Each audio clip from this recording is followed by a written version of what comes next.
Туршилт 10. Бодисын хүчлэг суйрлах шин чанарыг ялган танихдаа индикаторуудыг бид өргөн хэрэглэдэг. За өнөөдөр бид индикатор ашиглан ахуй амьдралд өргөн хэрэглэгддэг бодисуудын хүчлэг болон суйрлах шин чанарыг ялгах туршилтыг хийх болно. За энэ болохоор бидний амьдралд өргөн хэрэглэгддэг. За энэ дээр нимбэг, журж, за оог болохоор ингээд усан дуусгасан байгаа. Сод, цуу, за энэ дээр саванг мөн усан дуусгасан, ус байна. За тэгээд хоолны давс буюу натрийн хлорид. За тэгээд лабораторийн хүчил болох хлор тус зөрөгчийн хүчил мөн лабораторийн суйрлаг бодисуудын нэг болох натрийн гидроксид гэсэн эдгээр бодисууд дээр хүчлэг суйрлаг бодисыг ялгах туршилтыг хийх болно. Хамгийн өргөн хэрэглэгддэг индикаторуудын нэг нь универсал индикаторын цаас бөгөөд хүчлэг, суйрлаг, саармаг бодист цаасыг хийхэд өнгө нь өөрчлөгддөг. Эдгээр бодист универсал индикаторын цаасаа дүрээд ямар өнгөтэй болж өөрчлөгдөхийг харцгаая. Нимбэгэн дээр индикаторын өнгө маань яаж өөрчлөгдөж байгаа вэ гэдгийг харцгаая. Шүүстэй байгаа учраас уус бол бэлтгэхгүйгээр шууд индикаторын өнгөний өөрчлөлтийг ингээд харж болно гэсэн үг. За журжин дээр бас өнгөний өөрчлөлтийг ажиглавал жишээлбэл нимбэгэн дээр ингээд аваад үзэх юм бол ийм улаан өнгөтэй болж байгаа нь pH 2-ыг зааж байгаа гэсэн үг юм. 2 болон 3-ыг ч юм уу зааж байгаа гэсэн үг. Тэгэхээр энэ бол өөрөө хүчлэг бодис гэдгийг харуулж байна гэсэн үг байна. За энэ болохоор шүдний ов байгаа уусан байдлаар бэлтгэгдсэн. За онд дүрээд үзэхээр индикаторын цаас маань ингээд ногоорч байна. За ингээд ногоорно гэдэг бол энэ pH 8-ыг зааж байгаа буюу суйрлаг бодис болохыг илэрхийлж байгаа. За содын усмал нь нэлээд хар ногоон өнгөтэй болж байна.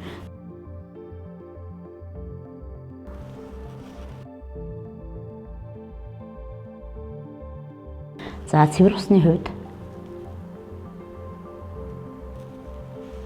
за энэ бол яг уу гэхээр нэлээд сул ногоон өнгөтэй байгаад байна те. Тэгэхээр бол цэвэр ус бол 7 буюу саармаг орчим зааж байна. Усмал. За давсны ус усмал дээр за өнгө нь ерөөхдөө бол бас яг үхээр 7-ыг зааж байна те. Тэгэхээр энэ бол яг үхээр бас саармаг орчинтой. За лабораторийн натрийн гидроксид буюу энэ суйрлаг бодисон дээр энэ өөрчлөлт нь ийм тод цэнхэр өнгөтэй байна. Нэлээд бараан цэнхэр өнгөтэй болж байна. За тэгэхээр энэ бол pH 12 бараг 13 гэсэн утгыг хэрэгтэй зааж байна. За энэ дээр ингээд нэлээд улаан өнгөтэй болж байгаа маань pH бараг 1-ийг зааж байна. Тэгэхээр энэ бол лабораторийн хүчил суйрлал маш хүчтэй хүчлэг болон суйрлах шинжтэй гэдгийг харуулж байгаа. Харин одоо өдөр тутмын амьдралд өргөн хэрэглэгдэх хүрэн байцааг ашиглан индикатор бэлтгээд хүчлэг, суйрлаг, саармаг бодист ямар өнгөтэй болж өөрчлөгдөхийг туршия. За дараагийн индикатор болох хүрэн байцаагаар индикатор бэлтгэсэн байгаа. За хүрэн байцаагаа бол халуусанд хийгээд гэрчээд халуусанд ингээд хийгээд явах гэхээр индикатор бэлтгэсэн. За тэгээд хүрэн байцаагаа явах гэхээр шүүгээд явах гэхээр индикатораа ингээд бэлтгэсэн байгаа. За одоо энэ индикатораараа хүрэн байцааны индикаторыг ашиглан хүчлэг болон суйрлаг бодисон дээр ямар өнгөний өөрчлөлт орох вэ гэдгийг бүгдээрээ харцгаая. За хамгийн ихний энэ бодис маань л яг лабораторийн хлор тус зөрөгчийн хүчил гэдэг хүчил байгаа. Бүгдээрээ харцгаая. За ерөөдөө улаан ягаан өнгөтэй болж байгаа. За энэгээр нь яг үхээр хүчлэг бодис.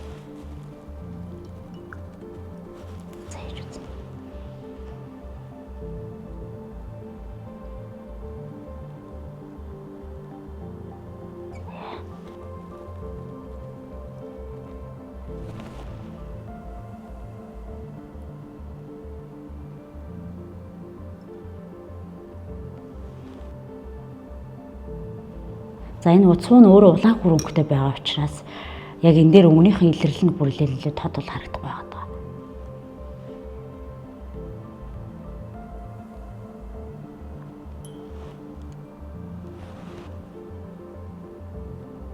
За дараагийнхаа содын усмал дээр нэхээр